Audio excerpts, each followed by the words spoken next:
It is Coffee Talk on a Tuesday morning. It is 8:03. I apologize. I'm running a couple of minutes late. Just gotten out of the shower. It's going to be a long day, and so just trying to get my way through the day. It is launch. Well, technically it's not launch day for Artemis, but it will be early tomorrow morning. And of course, West 2 has live coverage. But we'll get to all of that. In the meantime, this is Coffee Talk.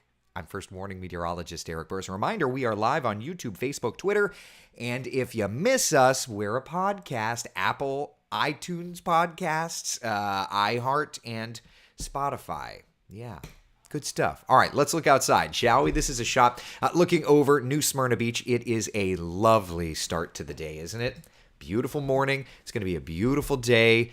It's going to be a toasty day. Here's a look at temperatures. 70 degrees in the city. It is 70 degrees Daytona Beach, 73 in Melbourne, 66 though up in Palm Coast. That's not too bad. 66 degrees in Ocala.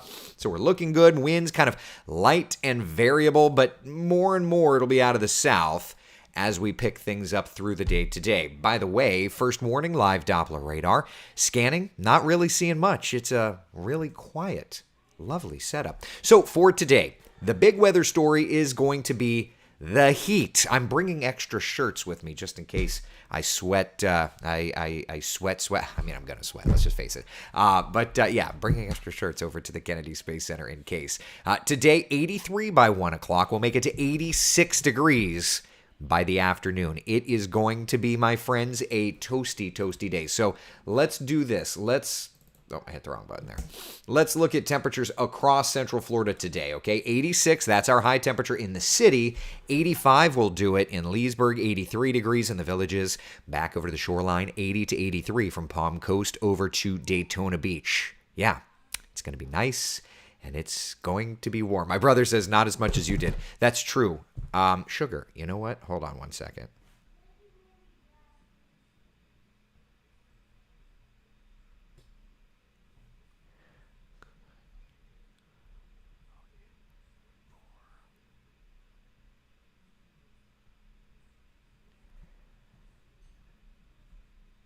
Sorry about that.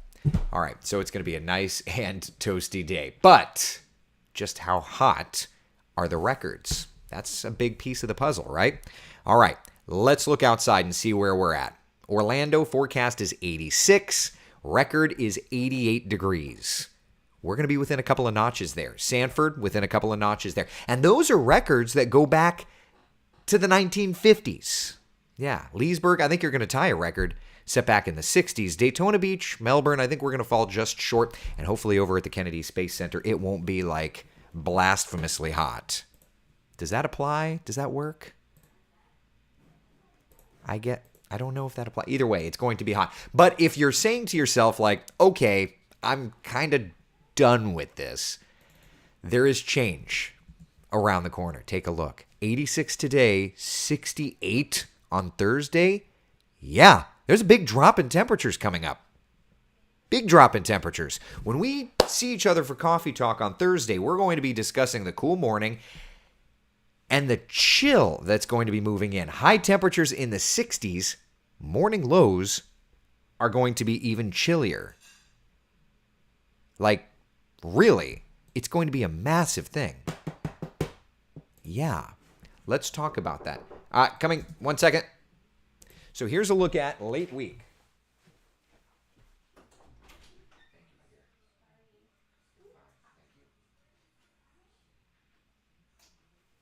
60s for highs. I forgot my coffee. Jeannie had to bring it to me. Morning temperatures in the 40s and 50s. So when you talk about a huge shock to the system, I think that this is going to qualify for that. By far and away, the strongest front of the season. By far. So let's talk about things. Let's just kind of go through the setup. We showed you today. Let's look ahead to Wednesday, because Wednesday's when we're going to start to notice the changes, right? Tomorrow afternoon, instead of 86, the front will be moving through our area. So temperatures are going to be limited. 80 degrees in the city, 75 degrees up in Ocala. All right, let's look at Thursday. Thursday morning, you ready? Look at these temperatures. 55 in the metro, 55 degrees in Sanford, 50 degrees in the villages, 60 in Titusville, 50 flat in Ocala. But look at these high temperatures. Yowza. Things are starting to come into focus here. 68 will be our afternoon high in the city. 65 afternoon high. 64 degrees in Ocala, 66 degrees in DeLand. That is going to be chilly. Linda says, we'll be hibernating. I'll raise my cup of coffee to you. Yeah, that's going to be cold.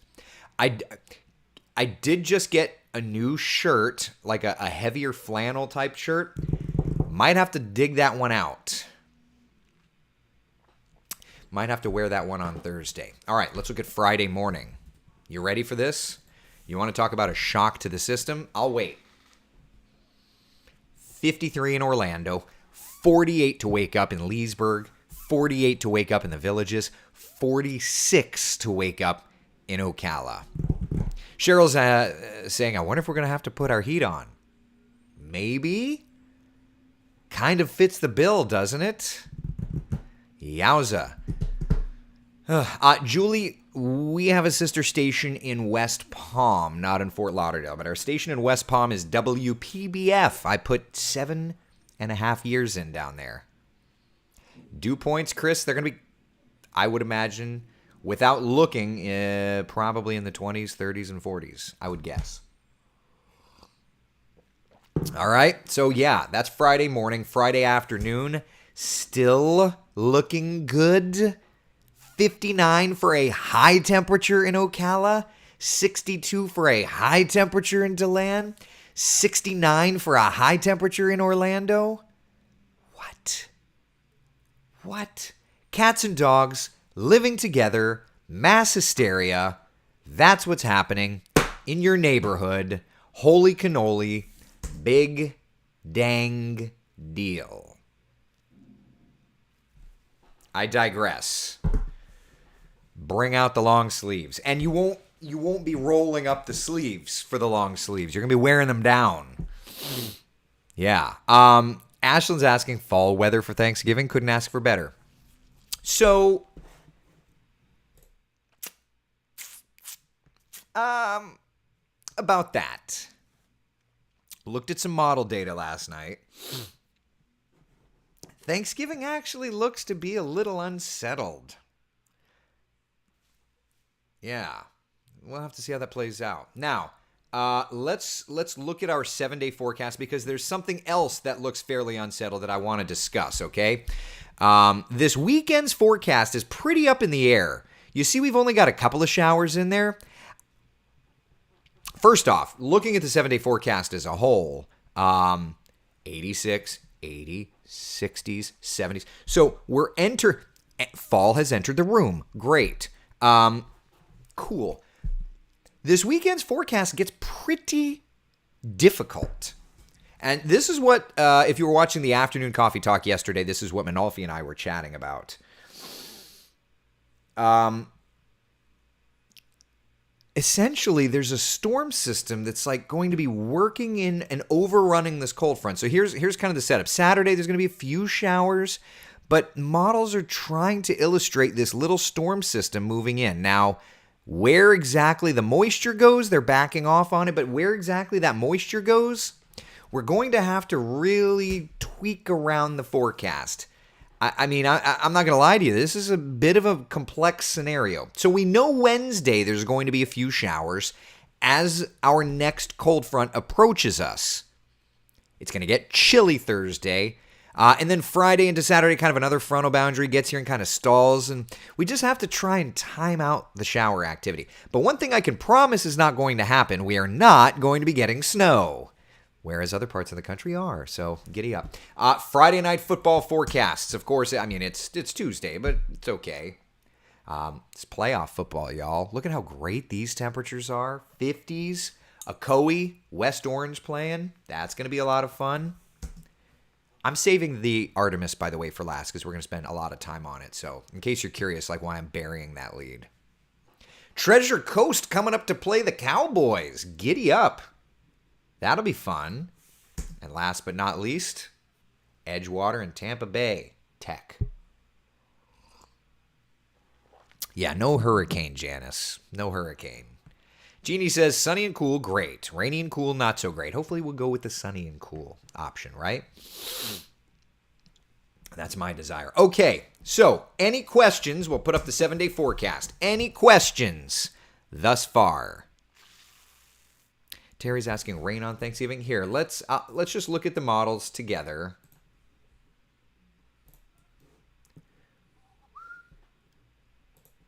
Give me a second. All right. So, okay. All right. So this is raw GFS, but it'll at least give us an idea. All right. So there's Tuesday, Wednesday, a couple of showers with that front. Here, I'll make it full screen for you. And if you're in listening mode, I'll guide you through. This is the GFS, and we're just going to eyeball kind of scenarios. Friday, Saturday, Sunday, that's fine. But notice, the model, at least this model, keeps all that moisture this weekend South Florida. So that would be great. That'd be great. Continuing on, Monday, Tuesday, Wednesday, we start to bring that moisture back and then bring a storm system in. So remember when I told you it looks like Thanksgiving may be a bit of a soggy one? Depends on the actual trajectory of this storm system. If it stays further north, then all that energy, all that rain energy stays further north, and we just get a few showers. But we'll have to kind of tweak that around. But it looks like there may be some showers around for Thanksgiving. And then into the 27th, it's all further south of us. So that's kind of an eyeball of where we're at. Kenneth says, Wesh 2 News coverage of Artemis begins. Oof. I'm burying that lead, Kenneth. I haven't gotten there yet. I guess they mentioned it on the news. That's fine. Nothing wrong with that. All right. So any other questions before we get to Artemis? Anything? Debbie says, I was at Disney yesterday. Oh my goodness, it was really hot. Happy I wore shorts for sure. Today's going to be even hotter. Records are going to be in jeopardy today. All right, shall we talk about Artemis? Ready to nerd out? Are ya? All right, SLS, Artemis. Launch forecast looks great. 90% chance of good weather. All right. Great weather. Wind shear not a concern. Solar activity not a concern. The launch window opens up 1:04 tomorrow morning and continues through 3:04 tomorrow morning. There's a couple of things I know. I'm emotionally planning for a 3:04 launch because NASA loves using the window. Also, we have to understand, this is a test flight. Now, I am super hyped for this, and I've been out there a few times to see this thing go up, and it hasn't. But there have been issues. It's a test. After all, Artemis 1 is an unmanned test, right? So they have to learn and work things out, okay? Cumulus concerns, the biggest concern. We're going to be watching the winds. I will point out, I got my data feed going, and because I have it, I'm going to show it. And you'll see it on the news tonight because I've made it and we're going to show it. So wind criteria is just one part of the overall scenario. All right, winds kind of light out of the southwest over 39B right now. Winds are running 6 to 9 miles an hour at the lowest levels of the tower. So the way that it works is we obviously watch winds, but the criteria for winds at the 255 level and the 380 level, 35 to 45 miles per hour. We are not expecting to get within that criteria. So while we will continue to monitor all the weather, we are not anticipating weather, at least in terms of wind, to be a concern, in terms of temperatures to be a concern. All of this, by the way, if you want to get super nerdy, the weather criteria for Artemis is all published online. Even down to the crawler, there is weather criteria with the crawler. All right, so things are looking good out there for now. We can even, these are kind of the winds, the higher winds on each tower. I mean, I've got the graphic where I could break it down, Tower 1, Tower 2, Tower 3 on each of the wind levels. We could break this all down. But at any rate, Artemis, super excited. The mission profile, if you're not sure about it, lift off from the Kennedy Space Center, okay? Running through what's known as a perigee raise maneuver to get into the correct orbit around the Earth. Okay, once it gets into that orbit, it's all about systems checks. What's going on? How is the health of the spacecraft? What do we need to adjust before exiting Earth's orbit? And frankly, at this point, this is all ships have been doing for decades and decades and decades, at least human-rated ships, getting into Earth orbit. But that's just the start of the Artemis 1 project, and that's what's so flippin' cool, because after that point, then the craft, once it gets to a certain point after its first orbit, it fires what's known as a TLI, or a translunar injection burn. And that essentially says, bye-bye, Earth, I'm leaving you. Yeah, that then sends the Orion spacecraft off into the abyss. During that point, the idea is to deploy 10 CubeSats along the way, small satellites. All right, then there's an outbound trajectory burn, which makes sure to hit the moon's gravity, which, yes, that's a thing. Make sure to hit the moon's gravity and hit it perfectly to get into the correct moon orbit. Fascinating stuff. All right, then there's a trans-orbit insertion, which is basically just making sure we get into the right orbit around the moon. We want what's known as a distant retrograde orbit. I say we want, it's them. We're all on this, right? Like, even if we're not all on this, we're all on this. All right, so lunar insertion, perfect. We're in the moon's orbit.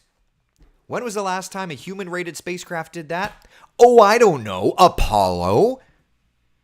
That's why, by the way, Greek mythology, who's the twin of Apollo? Artemis. Ah, it's a perfect name because it's the twin. Anyway, all right, so moon orbit.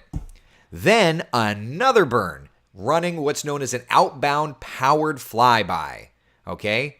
It's going to get into that correct outbound orbit. This spacecraft is going to go further out than any human-rated spacecraft has ever done from the Earth. Okay? The idea is that this will be 60 nautical miles off the surface of the moon. Then, once it's in its distant retrograde orbit, it's going to go some 38,000 nautical miles away from the moon. Fascinating, isn't it? All right, then we start our return home. Powered return flyby. It uses the moon's gravity to kind of help it around and get into that correct trajectory. An orbital departure burn begins that trip from the moon to the Earth. It's actually using that kind of free return to start its trek. And then as it heads in, it fires a burn if needed to get into that perfect spot to return to Earth's atmosphere in the correct orbit. And then at that point, that big, beautiful gem of ours is the target. Splashdown in the Pacific Ocean. Just like Apollo did some 5 decades ago. And if this is super nerdy, you betcha we're going to be super nerdy through the day today. I will tell you, we got Starlink in the lab. I'm going to be with you. We're going to be doing an afternoon coffee talk at 3:30. Are we going to be live later on? You betcha we are. I don't know the exact times. We'll work on that. All right. That's Artemis. Does Wesh realize you are one of the most versed rocket heads? I don't know, Keith. Write to my boss and let her know. Can you tell I love this stuff? I was always a nerd, but like this is when Wesh bought the Weather Lab and they were like, "Hey, what are we going to do with the Weather Lab?" I'm like, I've got an idea." Yeah. So, very cool. All right, a couple of things about the rocket.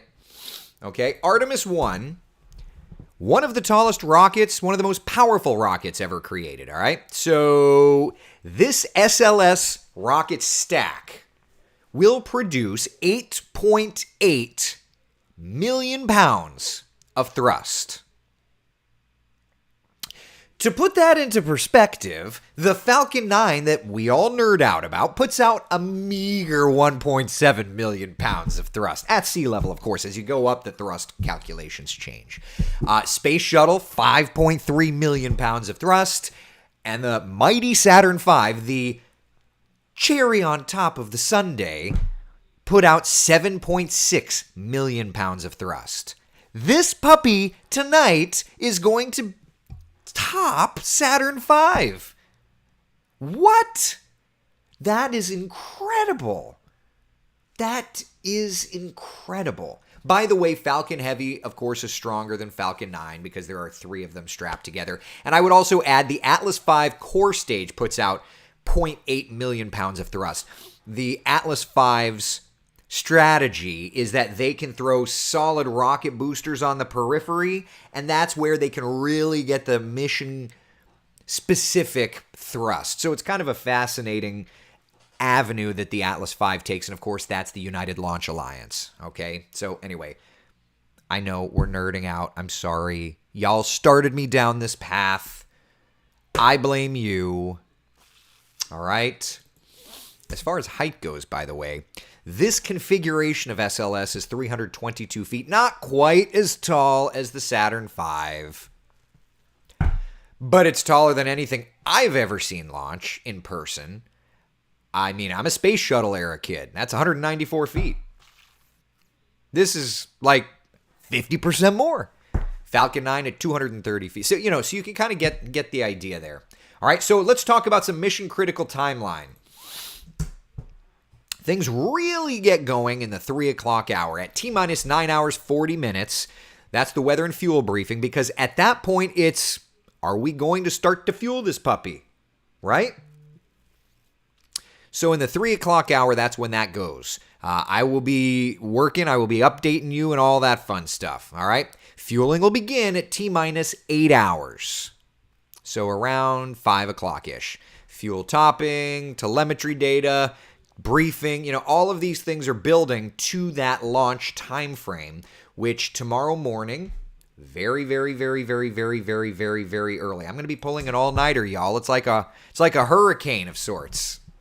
1:04 a.m. is when that launch window opens, and there are cutouts within that launch window. Okay, in other words, for collision avoidance, there are satellites, debris, and things. So within that 2-hour launch window, there are something like 50 cutouts. In other words, and some of them are a few seconds, some of them are a few minutes, where you can't go at that moment. You may have to delay it 2-3 seconds or something to that effect. One other thing to note.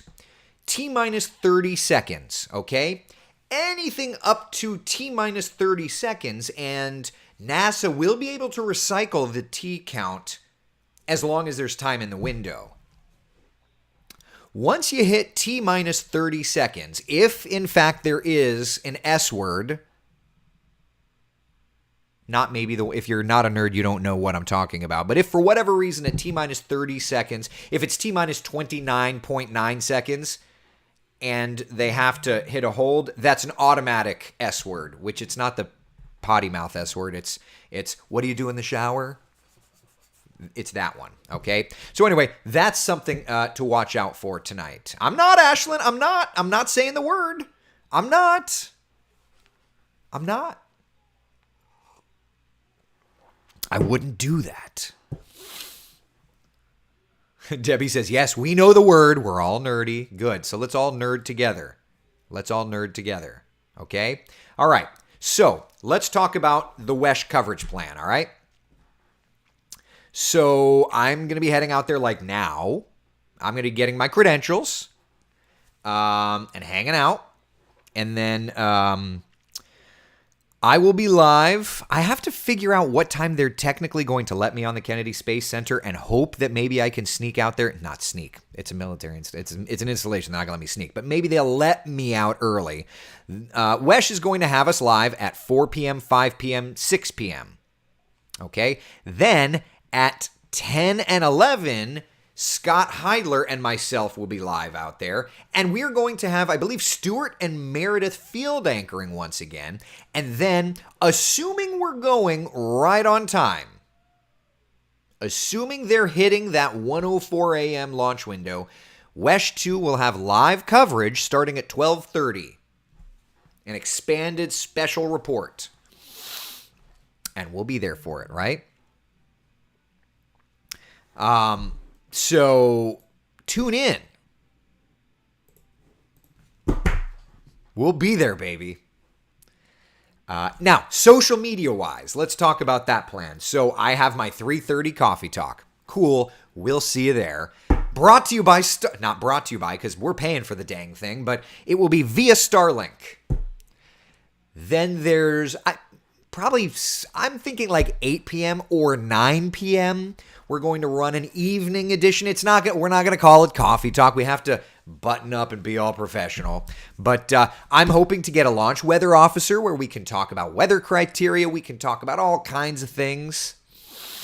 And then, of course, we've got our expanded coverage. So look for 3:30, and I'll be a little rushed because I'm going to be getting ready for TV, but we'll do our thing. And then either 8 p.m. or 9 p.m., let's do that, okay? Sound good? All right?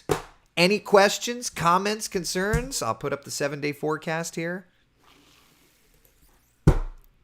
Questions, comments, concerns? The weather's looking great. Y'all can't tell I'm flipping nerding out.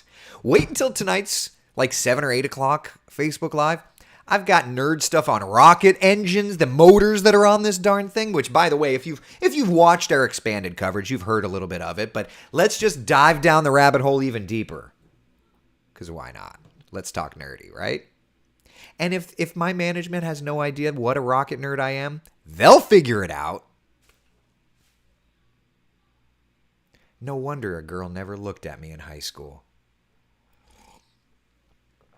Because I'm over here spouting nerd stuff. All right. So, to the weather, real quick. 86 today. It's going to be warm. 80 degrees tomorrow, transitioning. It's getting chilly looking ahead to our Thursday and Friday.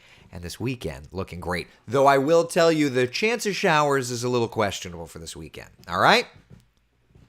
Ashlyn says the RS-25s have some cool history. But how old are the RS-25s on this mission? Right? All right. Michael's asking if I have the Saturn V Lego. I don't have Lego in general. And if I'm honest, I've got airplane models and I've got Chopper 2 helicopter model. I don't have any rocket. I need to get some rocket models to go on my shelf. I do need to do that. All right. Enough. Can we chat again like 3:30? Is that cool? You good? We good? Are we good? All right, people. Be the sunshine in someone else's day. We are going to have so much nerddom to talk about. I cannot wait. And let's light this candle. Let's make some history. Let's send a human-rated spacecraft to the moon. Sound good? I'm on board. See y'all on TV and on social media later on. Bye, guys.